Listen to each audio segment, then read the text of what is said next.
Happy summer. It's finally summer. We here have had 13 weekends in a row of rain.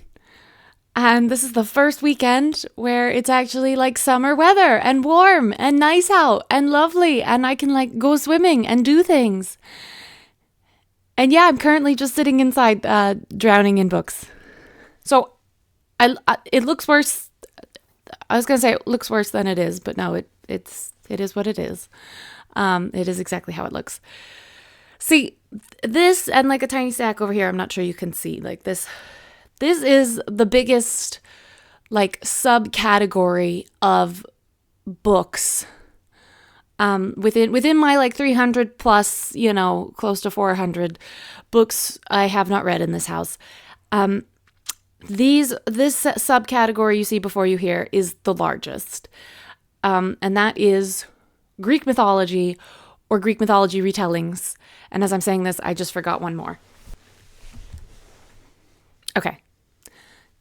And yeah, I do have a few more on order that will be here at some point. But anyways, so why do I look like I'm drowning more in books than usual? And that is because I set myself the challenge to read all of these before the end of the summer. And by that, I mean like the calendar summer. So like the fall equinox in September. And that's because it's the biggest. I feel like they'll be great to all read like together back to back. And I thought it would be cute, instead of like a hot girl summer, it's like a Hellenistic girl summer or like a hot Greek myth girl summer. But just before like the, longest day of the year hit, I was hit with a lot more work at work. So while this looks incredibly ambitious on a normal day, with my current workload, this is obscene.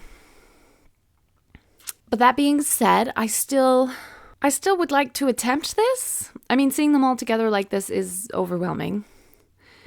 Plus, I did have a lot of other like summery books that I wanted to read like in the summer.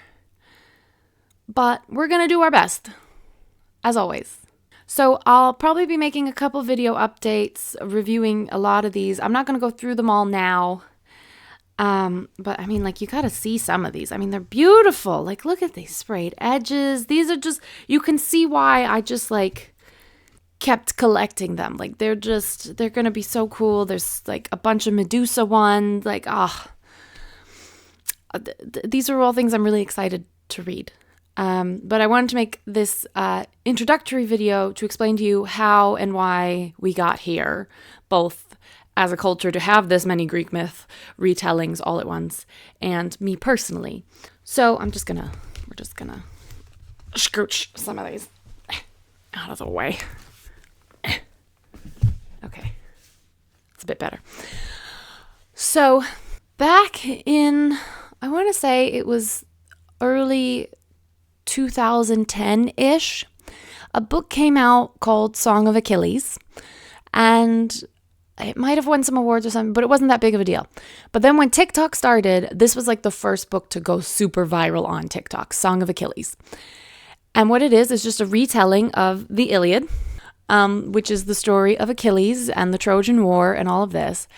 And in a lot of scholarly sources and all of that, they do that thing where they're like, oh, Patroclus and Achilles were best friends. They were the best of friends. And Achilles went into a rampage of murder when Patroclus died. Just absolutely, he just could not handle. He was torn with grief. He was all this. And history still says they were just besties. They were roommates. They were friends. And Madeline Miller, who wrote Song of Achilles and like was a Greek scholar, she studied the Iliad, all of this. She said, guys, let's be real. They were lovers. They were lovers. So she just wrote the story again in a accessible prose format, but made them lovers. And it's brilliant and beautiful. It's oh God. I sobbed for like the last like 40 pages, and like, what's coming, but at the same time, it was brilliant.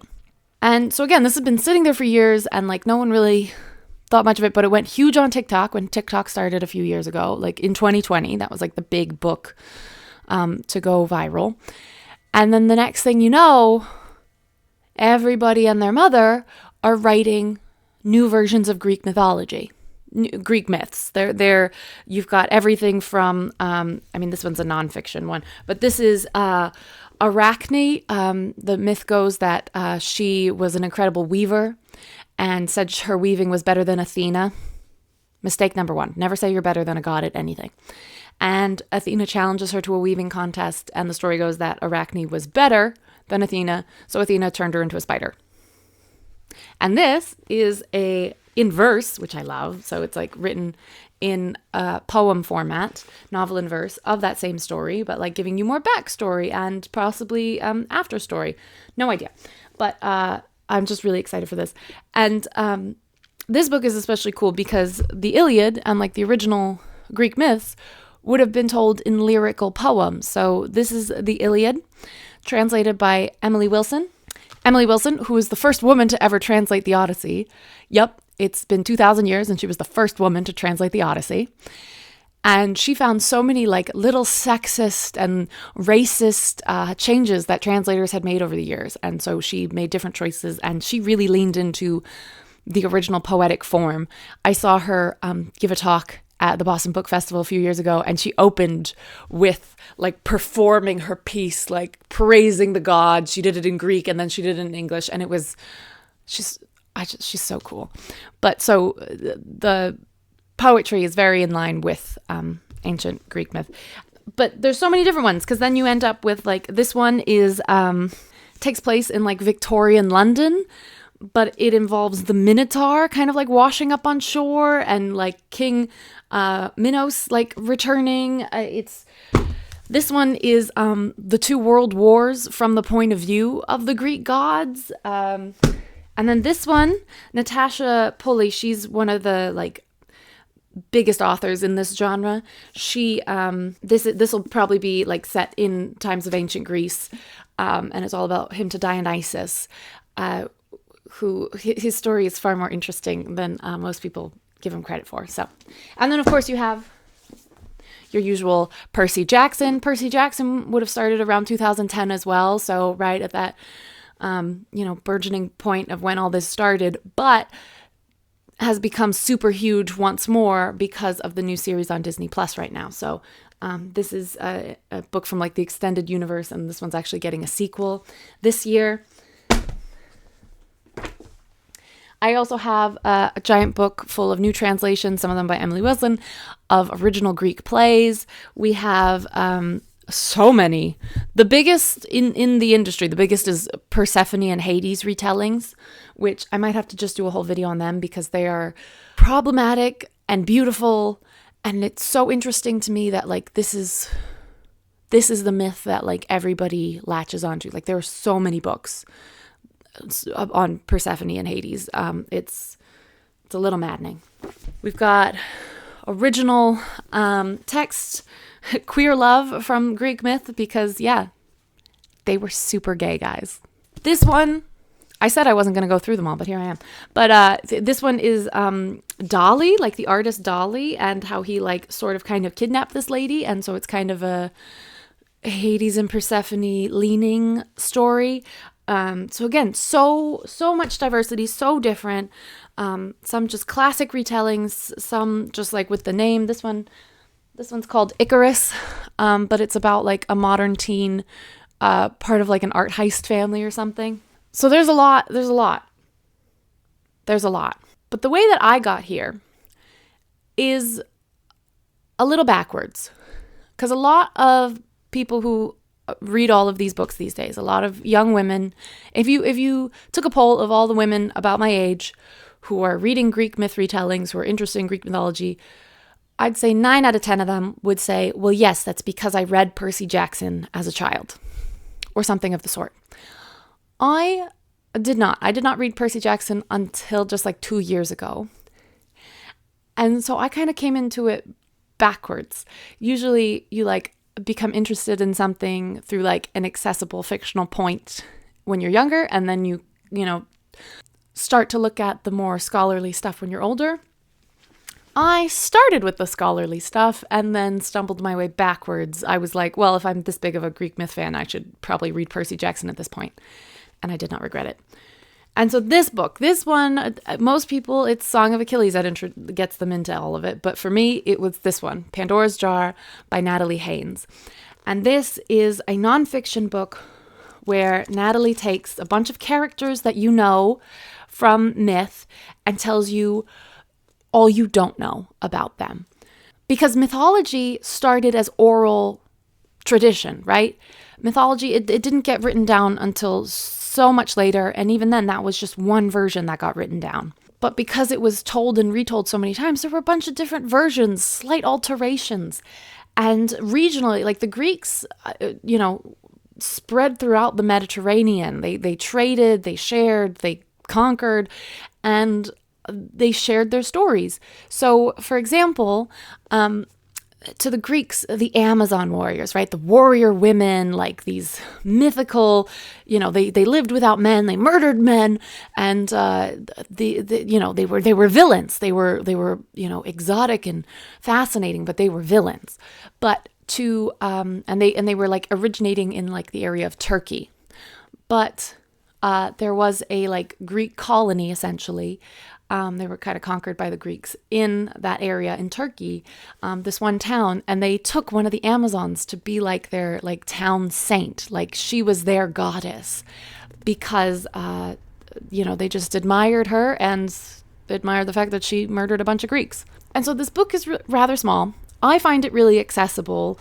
I've been told that books I say that about are too scholarly for a lot of people, so take that as you will. But when I tell you this book changed my life, her passage on Medusa in here, I wrote my whole master's dissertation essentially because of this book. It was about reimagining Greek mythology in museum settings. And for examples, I did both Medusa and the Amazons. Right now we're living in a world where there is so much like black or white, like it's wrong or it's right, you're canceled or you're not.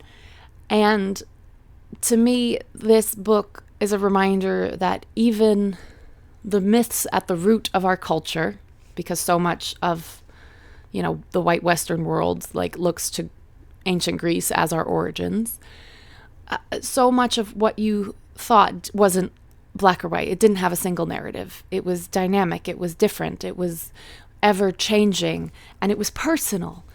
And so I try to keep that in mind, that like the story you're hearing, regardless of what it is, has gone through a lot of perspectives, a lot of different hands. It's like a big game of telephone where you're like whispering to the next person and they hear something totally different. I mean, just the title, Pandora's Jar, it's not Pandora's box. It was a jar. It wasn't a box. It was like one of, a Greek vase, a Greek jar, like that seems really basic and more logical. And yet translators over the years just kept calling it a box. And Pandora herself in the original myths, yes, she opened the jar, or the jar fell open or whatever, and let out all these evils in the world. But in the majority of the mythology about her and the mythological depictions, they don't care about that. They're not depicting that. What they're depicting is the fact that she's the first woman. She was their Eve. She was molded by the gods. She is the first woman. And her husband is actually like part god. He's like a demigod, titan, whatever.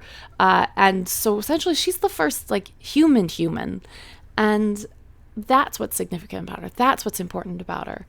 Yet we just remember her and think of her as a, don't be too curious, curiosity killed the cat, which actually, I think the full phrase for that is like curiosity killed the cat, but satisfaction brought it back, or something like that. Again, we don't always have the full story. This is the British cover, just in case you're interested. The American cover is going to look more like this. This is her second volume that I'm also obsessed with. You can see the number of places I've made notes. This is essentially the same story, but about the goddesses themselves. And I really appreciated her perspective on this, because even now, with all these other stories, people are like looking at Artemis and Athena as like these icons of feminism, when really they were shaped by the men telling their stories. They were shaped by, for all the stories we have recorded, they were very much not feminists. They were very much not taking, they were not girls. But that also doesn't mean we can't take important lessons from them and imagine what they might have been to, Hellenistic women, to women in ancient Greece, for women who like literally, essentially were not allowed to leave the house almost ever. What did it mean to have a goddess who was free to roam the woods with a band of girls killing monsters and men at will?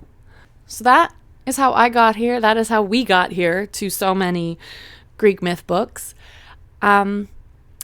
Stick around to see how many I manage. If any here caught your eye or look super interesting, let me know in the comments and I will prioritize reading that one. One of my biggest problems with having so many books unread all the time is just like being paralyzed at not knowing which one to choose next. Because again, I'm such a mood reader. I will pick one up and I'll put it down within 5 seconds. Like, it's just like, speaking of today, I'm like, what do I read today? As I like go sit by the pool. Do I want like to go down into the hot, steamy underworld? Do I want something light and fluffy after a hard week at work? Maybe Greek myth is not what I need right now. Let me know if you think I can actually do this, because I'm at the point where I'm like, yeah, no, I don't think this is possible. Especially because I do have more books arriving in the coming weeks. And the big one that kind of like was the catalyst for all of this is my girl, Nikita Gill. She's my favorite poet in the whole wide world.